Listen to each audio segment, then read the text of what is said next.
Hello, everybody, and welcome back to Zach's Cinema. Today, we're going to be reviewing and discussing the new movie, Ice Cream Man.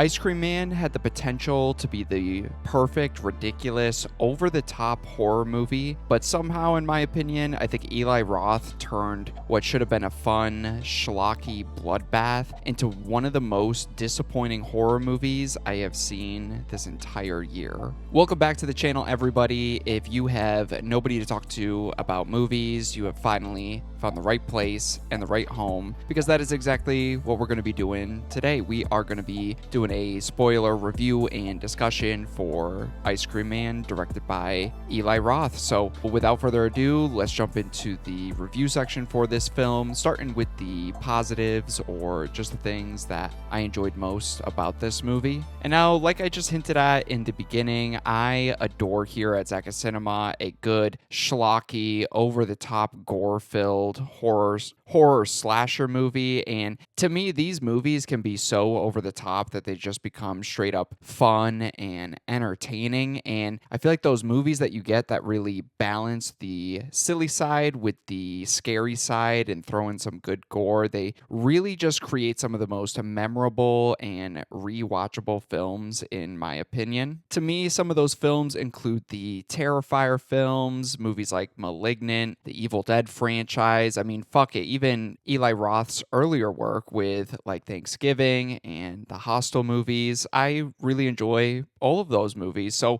to me, when he had this new schlocky Ice Cream Man movie coming out this year, I was genuinely looking forward to this. Not necessarily expecting it to be a classic or a new horror icon with the Ice Cream Man killer, but I did expect two things: great kills and a ton of over-the-top fun within this cheesy premise. And spoilers for my thoughts, because I did not enjoy this film really whatsoever. I can at least say, for the most part, the kills work really well for me, and that includes some of the gore aspects here. The basic premise of this film is we follow this demonic ice cream man killer who gives kids, I guess, free ice cream and then activates these kids with a little jingle and video, and these kids start going throughout their hometown, killing their parents and then killing pretty much every adult that they come in contact with, while also trying to turn other children into these ice cream eating, adult killing zombie children. And that premise sounds so over the top and so fun. Unfortunately, there are a few moments that really work in this film, but at least that premise enough is pretty fun. Like when we get the first scene of the kids being activated in this town and doing this, it is easily when the movie hits its peak, which is kind of depressing to say it hits its peak about 15 minutes in. But during that initial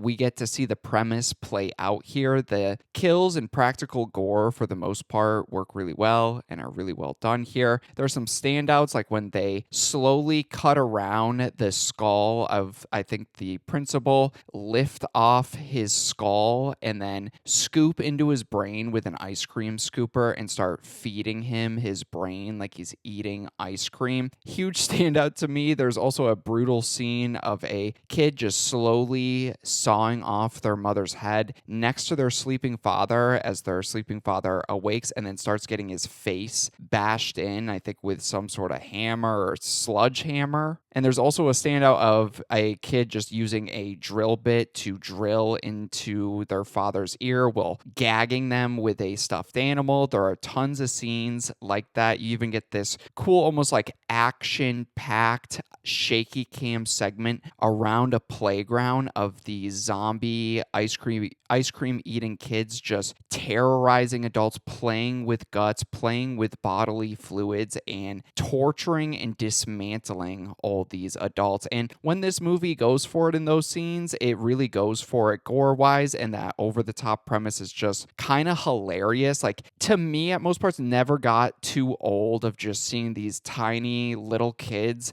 absolutely demolish the adults and their families all around them. I think the juxtaposition of what you're seeing on screen is what made the gore and these visual sight gags really hilarious to me. And at times you could see the movie that I think we all wanted to see. But unfortunately, with that said, I'm already jumping over to my mixed elements, so let's jump over to that. And I do think the final note this movie left off on, where there is a twist with our two main kid characters, where they're put in a position where they think they are killing and sacrificing part of the demonic entity, but they are actually killing their parents because they were tricked by the ice cream man and the people working with him. Don't worry, we'll kind of get into this as I continue talking on. The movie leaves off with all these kids still being infected, this whole town completely dismantled. And it's kind of a dark note to leave off on. Unfortunately, it's in my mixed here because that twist of them killing their parents was pretty obvious to me and not set up at all. I think they had one and a half scenes with the parents in here. So you didn't even really care about the kid characters or the parent characters or their dynamic. So it's a shocking ending, but it's also a very hollow ending and twist there. And then by the time you get to the end of the film, you're just kind of over it at that point. So it doesn't even leave a full impact or the impact that I think Eli Roth thought he was going for. So it's an interesting idea, and in a better movie, I think it would have worked significantly better. But here, as it is, I'm like, oh, that's cool, but I really don't care anymore. So that's why it's landing in my mixed tier. But with that said, let's jump over to my negatives or the things that I just hated about this film. And despite my enjoyment with the gore and practical effects, this is truly a disappointing and terrible movie. And it's just so disappointing with its fun premise, with how unfunny, lame, and really forgettable it was. And first, let's obviously talk about the controversy surrounding the use of AI in this film. And I think it is completely embarrassing, utterly ridiculous that Eli Roth was stating that there is no AI used, and then a couple days ago did a interview and said that he misspoke and that there are a couple of scenes or minimal use of AI. And I think that is just completely embarrassing with how he just lied without taking any accountability and without actually just owning up to it whatsoever. Like, if you're going to use AI in the film, be upfront with that. You know, people either love it or hate it. Just be upfront with it. Don't try to play this like sneaky game. It just comes off as shitty. And I imagine it comes off as shitty whether you like the AI use or don't like the AI use. Just be fucking upfront about it. Like, don't lie, Eli Roth.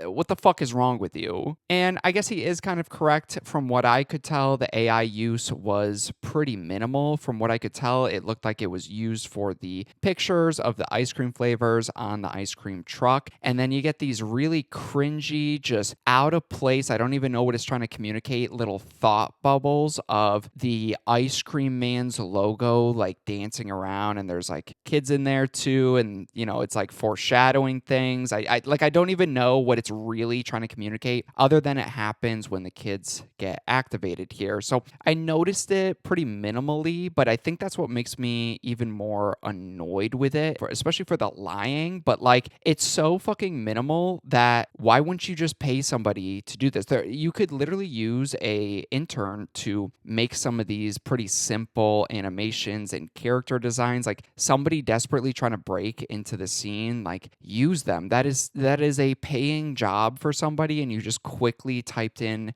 a prompt because you were lazy and cheap. It's fucking embarrassing. And especially because the AI use was so unnecessary. It makes it even worse in my opinion, and it makes me pretty sad and disappointed for future of films where it feels like filmmakers and studios, some of them, the shitty ones, are kind of testing the waters to see how much can we get away with, how much will people push back if we only do it minimal, are people going to be okay with this, is this still going to make money? I guess I am kind of part of the problem here, but at least I'm saying something about it. It's just frustrating for the future, because if plagiarism isn't allowed in filmmaking or writing, then why would AI be allowed? It's very open about just combining ideas and other people's work to create somewhat of its own thing, but using other people's things without their permission. Like, why is that allowed? And unfortunately, I did read this before going into the film, so it really just kind of soured my experience. But honestly, I don't even feel bad going in for those expectations because Eli Roth, you're kind of a piece of shit for lying about it. Like, be a man and just own up to the use of it. But beyond that, there are significant problems in this film. For example, I think this is like the longest hour-and-a-half film I've ever seen. The pacing is completely off. It's completely awful because the movie is just boring, doesn't have much to offer besides the fun kills and silly premise. But once that plays out a couple of times, like I hinted at, by the end of it, you're completely over it because it doesn't do anything new or unique. It's just kids constantly torturing adults. And in my opinion, I think this would have been a way more fun, way more fantastic 20 to 30 minute YouTube short. I think that's for what Eli Roth was going for. It should have been a 20-minute short. It would have been significantly better. But I think my biggest disappointment comes with the actual ice cream man, the killer himself. He is awful and kind of a waste here. And I don't blame the actor Ari Millen because he was given nothing to do in this film and a huge missed opportunity. He literally has no lines in the film. Maybe he expresses 1 to 2 other emotions through facial expressions other than his weird, creepy smile. Like, what a wasted opportunity for kind of a more fun, unique-ish slasher villain here. This guy really should have been the second build character. I needed way more of his presence, of his ongoing presence. He should have been in the film at least like 30 to 40% of the film where we can kind of see his personality, see him partake in some of the kills. Like, I get that he's controlling these children, but get him in there, get him to start doing some of the kills, let him be kind of a fleshed out, fun character. But he just infects the children and then spends the rest of the film barely showing up, just driving his truck, creepily smiling, not saying a word. He should have been one of the most over-the-top, memorable characters. However, at points, I truly forgot he was in the film and our main villain. And with a poster character, I just find that confusing and a horrible, poor choice in filmmaking. And on top of that, unfortunately, Eli Roth and his writing team again shows that they really struggle with delivering humor. The over-the-top gore and the kids killing adults is fun at times, but by the end, like I said, they don't do anything different. It gets very old. You can only play that visual gag so many times. Like, if you've watched the trailer, you've seen all the best kills and you've seen the only part worth going to this film for. But the actual jokes and fun levity of our characters is just forgettable and cringy. There's a whole bit of a store owner who used to have this bell in his store where he'd allow customers to throw pennies at it. If you hit the bell, you get a free gumball. And he got so annoyed that the kids kept doing it to annoy him. He took the bell down, but kids come in and still just like throw pennies at him all around his store. And we see this a couple times in a scene, and he's just yelling at these kids like, "Hey, get the fuck out of here. What are you doing? You're ruining my store. I hate children." And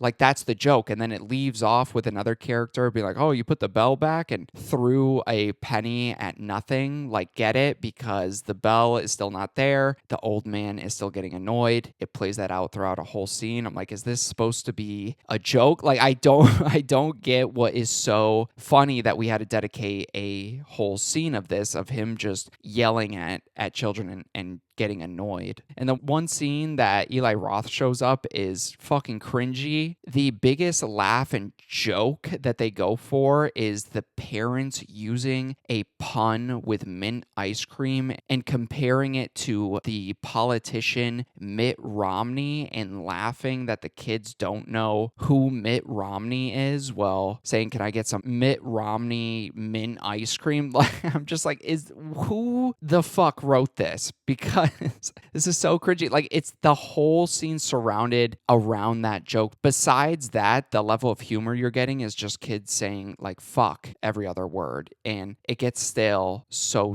quickly here. And to me, I don't really like dogging on child actors. So I'll just blame the script and writing here because everything just comes off as poorly acted, awkward, unnatural interactions between the kids, and their humor just never lands to me. It feels like every conversation is just very staged and structured. Like these kids looked and felt uncomfortable delivering their lines. And once these kids in this community of kids is infected, there are a group of 3 characters that we follow, 3 other kids that never ate the ice cream and band together. And this could have been a lot of fun, maybe a cliche story about friendship. However, the movie doesn't even try to do anything with that setup. Like, it's the most cliche thing you could do, the most easy path you could take, but they don't even bother taking it because I guess that would have been too much work. So instead, we spend the next hour just watching these 3 kids we don't care about run around, scream, swear, running from classroom to classroom until they have a final confrontation at a church for some reason and then a graveyard. Like, there is no story here whatsoever, or the most egregious example of not even attempting a story, which makes it even more forgettable in my opinion. And on top of no story here, the attempt at lore and backstory of the ice cream man has to be one of the most embarrassing and egregious uses of a lore dump exposition scene I have ever seen in my entire life. For some reason, and I'm still confused at this aspect, but the kids decide to run into a church and hide in the basement in a freezer for some reason. Like, that's fucking dumb. And they stumble across this church priest hiding in the freezer as well, who looks like he's about to freeze to death. And then the very next scene, he looks completely fine. It is crazy. And word for word, this priest guy, after he just, I don't know, healed himself from his freezer burn, he starts reading off the wiki page to us of the ice cream man and the lore behind his backstory. I have never ever seen a movie come to an actual screeching halt to this extent. They don't trust the kid characters to figure out anything, introduce a fun mystery that these kids have to figure out on their own. These kids come across a character in a freezer that tells them everything, even stops like answer each kid's questions and tells them exactly what they need to do to fix the issue. And on top of that, the lore that we get is utterly ridiculous. The fact that this movie thought it would be a great idea to commentate on wrongly convicted pedophiles, commentate on rape and sexual abuse in Catholic churches, and even a little bit on immigration, or at least I thought that's maybe what they were trying to say. Like, bro, you are making an ice cream man movie. What are you talking about, and why did this come into your mind? And the lore that we get from the dude in the freezer is that the ice cream man back a while ago was wrongly convicted of rape and sexual abuse of the children in the community, because it turns out it was the Catholic Church, and the Catholic Church then used their power, convinced the town public and other kids to lie in court to get him wrongfully convicted so the Catholic Church could keep doing what they wanted to do. And he gets thrown in jail, makes a deal with the devil, which turns out to be the Catholic Church and the dude in the fucking freezer, to sell his soul, and then get resurrected to do this ice cream man plotline to infect kids to kill the parents who are now grown up because they wrongfully convicted him and did this to him. So it's an ultimate revenge of, again, using the other children to kill the adults that were children that wrongfully convicted him, even though it is the Catholic Church's problem. Like, you're exploiting kids and you felt taken advantage of, so your solution was to exploit more children. It's so convoluted, it makes no sense. And the immigration part, I think there's a line in here that luckily my girlfriend wrote down for me, God bless her, because she thought it was hilarious when we were watching this movie. And during the backstory of the ice cream man, the priest says something along the lines of, he even had an accent, so we figured he was from somewhere war torn. Like, this is the most out of pocket, crazy line I have ever heard. I'm like, are you saying this because he's from another like country? Like, he doesn't even talk. It like has nothing to do with his character or if he is from a different country. Like, who the fuck cares? Why and why did we need to know that? Like, I don't know why that line was thrown out, and it stood out to me significantly. I just don't know what these filmmakers were thinking. As soon as the movie decides to go holier than thou about these subjects, it takes the fun out of it, it takes the levity out of it. It feels just kind of gross and like it's trying to be deeper than it ever should have been. And on top of that, I think the most frustrating aspect here is that the movie just feels like wasted opportunity. Eli Roth has shown he can make fun movies or fun gore movies, especially with Thanksgiving. And the fact that this feels like a premise that was just a couple prompts typed into ChatGPT makes me feel so sad. Like, what a wasted opportunity to make such a fun summer movie. This should have been an easy win for Roth or whoever wanted to make this movie. And unfortunately, it's the most forgettable, miserable experience I've had in a theater in a little bit just because of the wasted opportunity and everything else I just listed. But with all that said, I'm done ranting because overall, Ice Cream Man had all the ingredients to be ridiculous, bloody, hilarious horror movie. But outside of some genuinely great kills, it wastes its premise, it wastes its villain, and it's potentially so bad that I walked away feeling more frustrated rather than entertained. So for my rating for this movie, pretty simple one. I'll never financially support this movie again. Luckily, I have a membership at my theater. I got 2 free tickets for this. So yay for me, I guess, because I will never watch this movie again, rent it, stream it. I am never going to ask my friend to put it on his illegal Plex server because I have no reason to ever watch this again. If I'm in an Eli Roth mood, I'll watch Thanksgiving, I'll watch Hostel. I'm good with those two. But down below, let me know your thoughts on Ice Cream Man. Did you see it? Are you gonna see it? Are you even gonna waste your time with it? Let me know if you agree, disagree with my review. I'd love to hear all your thoughts and feelings down below. But that's about it. I appreciate anybody watching my videos, so thank you so much. And yeah, look forward to more Zeka Cinema coming very soon.